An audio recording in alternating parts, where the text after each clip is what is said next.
Happy Sunday, guys. It is Fresh Squeezed Fit here. Had a little bit of a hiatus because my mic on my phone, which I've been using to record on, doesn't want to work anymore. But now, thanks to one of my best friends, Bryce Roos, I have a camera with a working mic. I didn't do any workout today. I take weekends off because I was overtraining before and I don't want to do that again. And I went to the gym like 5 times this week. Normally I take Tuesdays and Thursdays off from the gym and I just do HIIT training at home. But a couple of friends from high school wanted me to work out with them, so I went and worked out with them 2 days last week. I sometimes do accessory work on the weekends.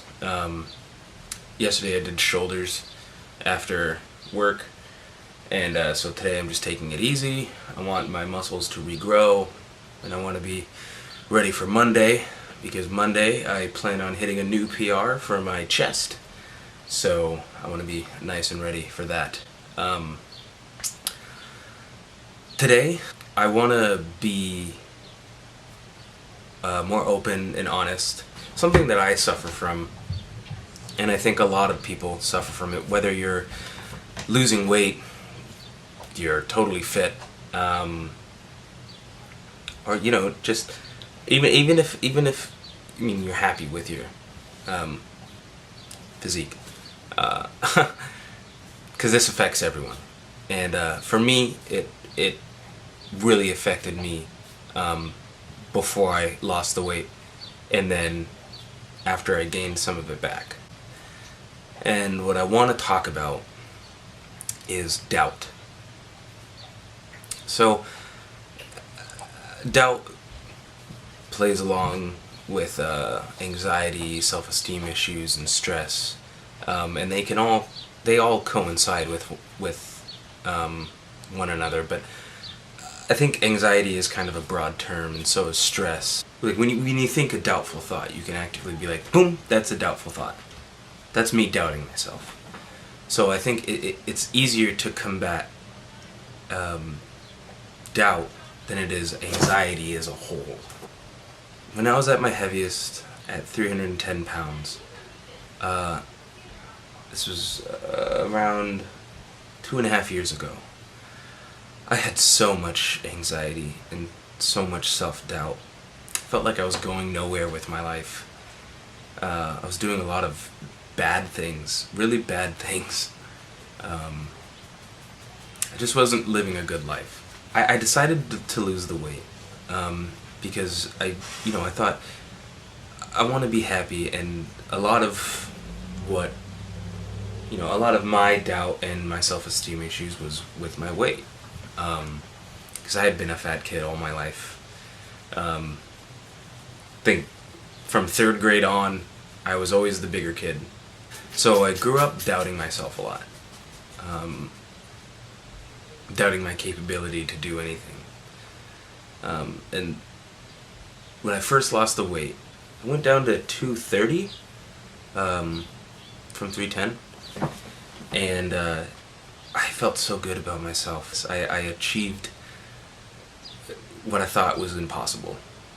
I thought I couldn't come back from 310 pounds. But I did.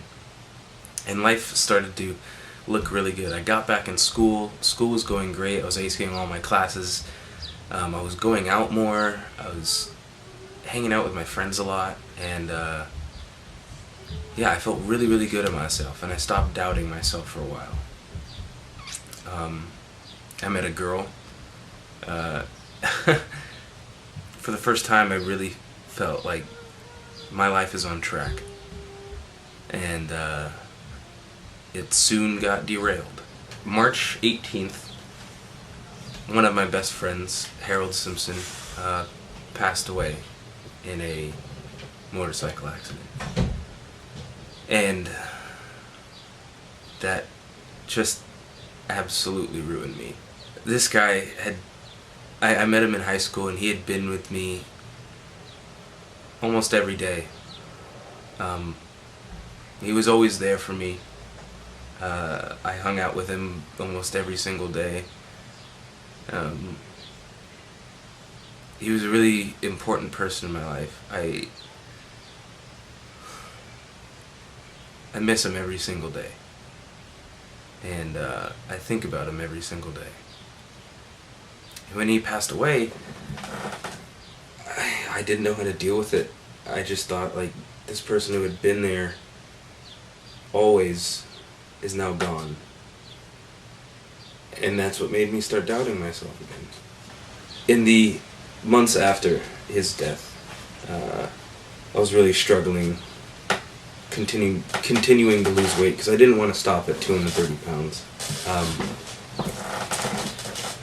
I was really struggling with continuing my journey. I stopped eating healthy, and I stopped working out. One of my other best friends moved back into town, and I started working out with him again. Or I started working out with him, but I didn't really know how to continue to lose the weight. So I started working out and then eating in a caloric surplus. And then I just stopped, because the doubt came creeping back. I don't know why. It was ultimately the beginning of the end. From that point until about a month ago, I gained 50 pounds back. I started to doubt myself a lot, and I slipped into a depression, and it really affected everyone around me. It made me very cynical and very unhappy.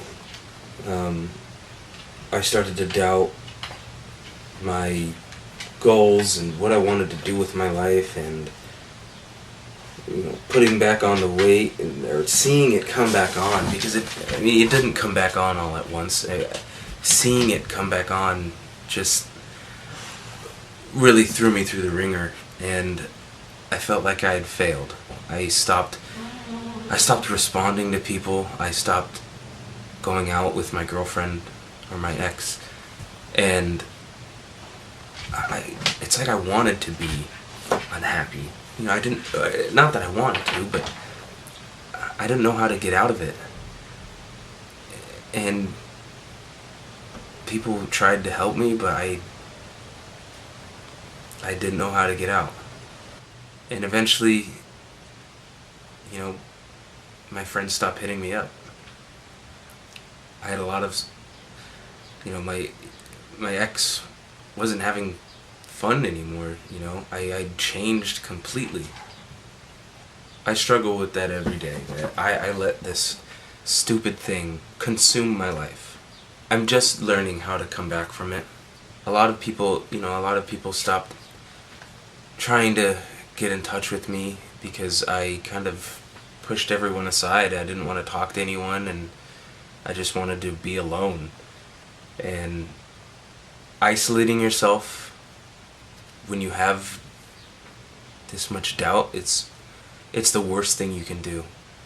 If you ever feel like you need to be alone for a bit, and then go back out and be with people. Because they're the ones who are truly going to get you out of this. I mean, you have to actively work on getting out of this doubt, but being around people certainly helps. I promise you that. I let doubt consume every part of me. Like, if people didn't respond the right way, I would let it affect me. If people didn't laugh at my joke, I would let it affect me. When I went out with my friends and my ex, I wasn't the same person. I wasn't fun to be around because I would just doubt myself so much. Every time someone responded a certain way, I would overanalyze it and overthink, and then I just wouldn't talk, and anxiety would take hold, and I guess my breaking point was when we broke up. Me and my girlfriend at the time, when we broke up. I doubted myself so much that she began to doubt me, doubt the person that she thought I was going to be. And I don't blame her.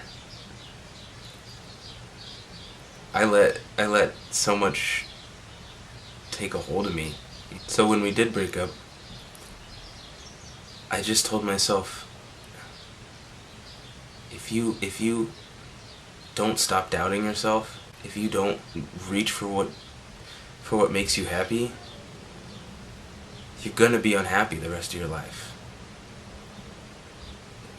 People aren't gonna want to be a part of your life anymore, because if you can't believe in yourself, no one's going to believe in you.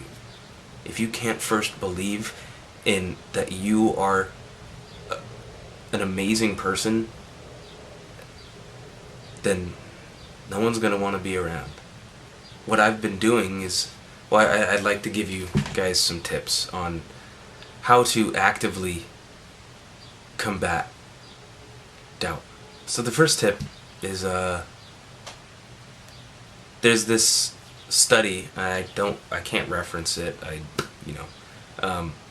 but it basically says, looking at yourself in the mirror and talking to yourself and giving yourself positive affirmations, it makes you feel like someone else is talking to you and telling you this. So the first tip I would say is to, look in the mirror and just tell yourself good things about you. Tell yourself, oh, look, my hair looks good today. Oh, my traps are really coming in. For me, I might really concentrate on my traps. My traps are really coming in today. Just tell yourself anything positive about yourself. The second tip is to not ignore doubt completely, because it's impossible. It's impossible to just ignore it. Recognize when you have a doubtful thought, recognize that thought and get it out of your head. Replace it with something positive. The third thing is devote yourself to something that uses creative energy.